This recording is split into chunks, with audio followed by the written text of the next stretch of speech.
They report to their ministers. And remember, ministers in Israel, unlike American secretaries, are not beholden to the prime minister. Sometimes they're his chief political rivals. So here, this is a body which just serves the prime minister and is supposed to take a broad, integrative national approach. Fascinating. And so that's from the political governmental side. How does that role and all of the know-how tie into your collaboration with the universities and academia? Well, you don't have to have been part of a national security council or even part of any government to be an academic. And most academics, I'm talking people in political science and related affairs, most have had straight academic careers. I'm a little bit of an anomaly because I came with, let's say, over half of my career being in government, but there are lots of other people like myself, actually. I think it provides you with an extra strength,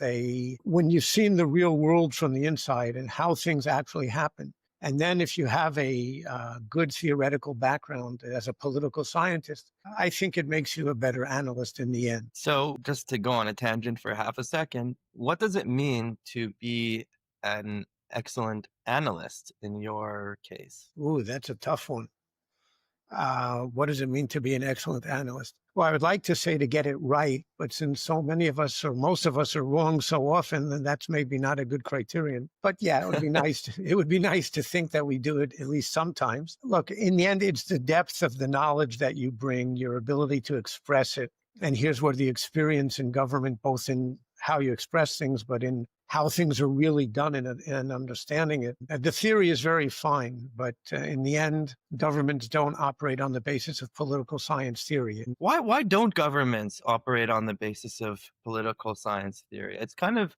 Because Seems kind of strange because like isn't that what the whole purpose is of that academic field? Isn't it supposed to supply the government and politicians with like real material to make good decisions? well, first of all, a lot of people in the political science world are really just involved with theory and don't have much real world expertise to offer. Others who do, but their expertise tends to be in broad terms. It tends to be historic. You take a very young analyst, intelligence analyst, or some other governmental analyst who is just reading and writing all day. That's all he's doing or she is doing for sometimes 10 and 12 hours a day, reading and writing, reading and writing. And then you take a 20-something-year-old, and then you take a professor who's in his 50s and he's been dealing with this stuff for 30 years, but he doesn't do that on a daily basis. He writes books, he writes journal articles. He or she is not nearly as up to date. There are some, by the way, and there's some who are excellent. And they bring their theoretical background, and that makes them, and their historical knowledge, and that makes them very good analysts. But most, if what you're interested in is tell me, and this is what policymakers want, tell me what's happening now, what might happen tomorrow. They don't care about theory. They don't care about history.